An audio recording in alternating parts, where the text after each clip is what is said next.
Formula One is back down under, and we are back here at Green Flag Racing. Day one of the 2026 season is done, and Melbourne has already handed us a loaded Friday to dive into.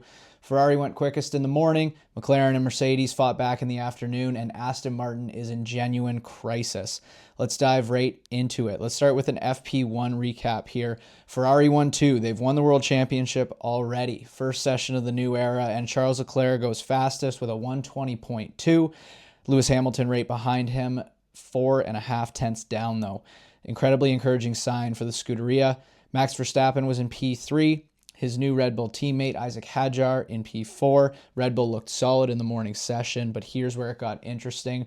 World champion Lando Norris was down in P19 after only completing 7 laps in the session. He had a gearbox issue. McLaren had to change the whole unit in the break between sessions. And then there was Aston Martin. Alonso didn't even leave the garage, and Lance Stroll did a total of 3 laps. We'll get into that in a minute because what a mess they are right now. The only other thing I wanted to flag was Arvid Lindblad in P5. He was good in both sessions, but his first competitive session in Formula One, it was a nice performance for him. Then we jump to FP2 in the afternoon. Honestly, totally different story. Oscar Piastri goes fastest with a 119.7.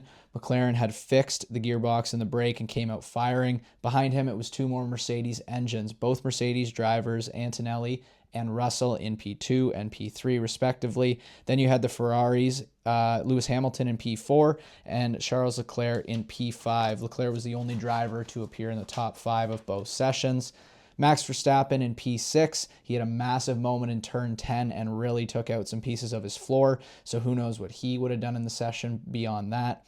Lando Norris was P7, only 1 clean lap on a soft tire for him in that session, and he's still a second off of Oscar Piastri in that session. Arvid Lindblad again in P8, best of the rest in both sessions, faster than his teammate in both sessions.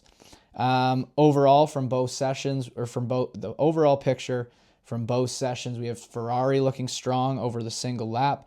McLaren and Mercedes are strong on race pace. Red Bull, a little bit harder to read. The new era is officially off and running, except for one team, and that's Aston Martin. What a mess they are. We have to have a serious conversation because what's happening there right now is genuinely alarming. I want to give you the full picture because this has been a long time coming, it seems. Back in 2023, in May of 2023, Aston Martin and Honda announced their works partnership. It was a massive deal at the time. New engine regulations were on the horizon. Honda coming back into Formula One as a full works manufacturer, and Aston Martin buying in at the ground floor. Fast forward to 2025, Adrian Newey joins Aston Martin from Red Bull. Everything's coming together. Engine works partnership, a legendary designer, unlimited budget from Lawrence Stroll. And then we get into Adrian Newey's quotes today. Honda pulled out at the end of 2021. Then they re-entered the sport kind of at the end of 2022, roughly a year and a bit out of competition. When they reformed, a lot of their original group had, it now transpires, disbanded, gone to work on solar panels or whatever. So a lot of the group that reformed are actually fresh to Formula One. They didn't bring the experience they had previously. Gone to work on solar panels. That is the Honda F1 department, ladies and gentlemen, allegedly from Adrian Newey. But here's where it gets even weirder. When did Aston Martin find this out, you ask? November 2025. How is this even possible? The deal was signed in 2023. Rumors have been circulating in the paddock for a few months that Lawrence Stroll, Andy Cowell, and Newey went to Tokyo in November to visit the Honda factory, and they discovered the true state of Honda's program at that time, by which point, too late to do anything about it. Honda have pointed the finger back slightly, suggesting that Newey requested significant changes to the power unit implementation after he arrived, which may have contributed to the vibration problem they're now running into. So there's a bit of finger pointing going both directions at the moment.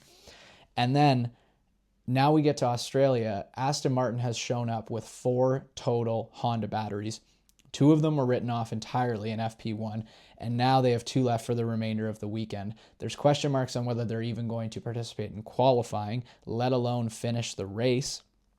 And Adrian Newey, quoting him directly, says he feels powerless right now. The vibration of the Honda PU is so severe, it's causing physical problems for the drivers, and they mean that literally. Adrian Newey said again that Fernando Alonso feels he can only do 25 laps before suffering permanent nerve damage in his fingers, and Lance Stroll said 15 laps for him. Lance Stroll also said it feels like electrocuting yourself in a chair. That's a Formula One driver describing the way his car feels.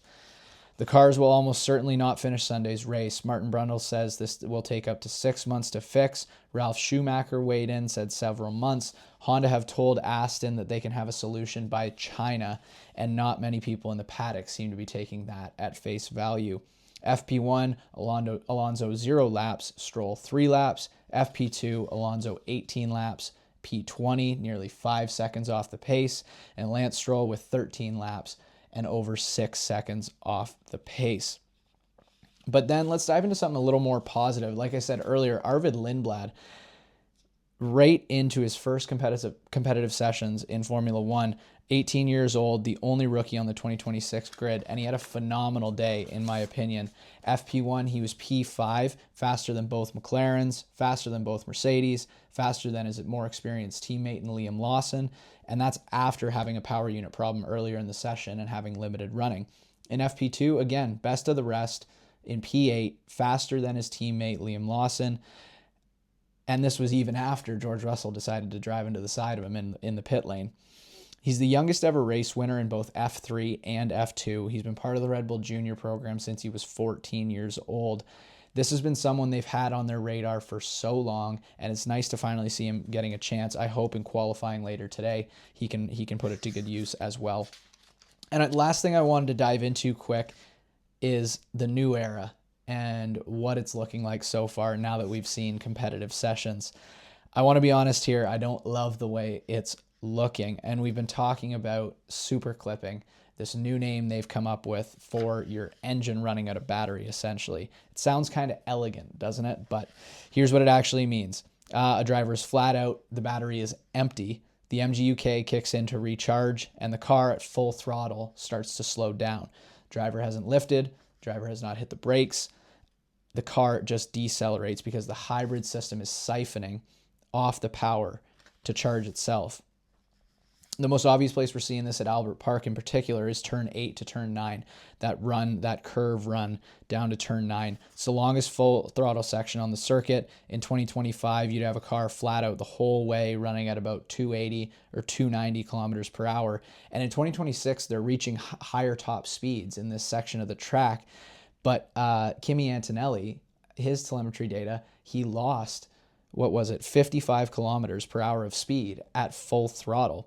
So you're driving at full throttle and the car starts to decelerate on its way into the corner. Albert Park will be one of the worst circuits on the calendar for this. You got to wonder what Monza is going to look like when we get there. There's hardly any heavy braking, which is the primary way that the drivers are recharging the battery. And you have to wonder if, even in wheel-to-wheel battle this weekend, if there's going to be passes into that turn 9, or even if you're going to get a run on someone into turn 9, have you wasted battery? Are you going to be able to then have a shot down the pit straight as well? There's just so many issues, I feel, that could come up.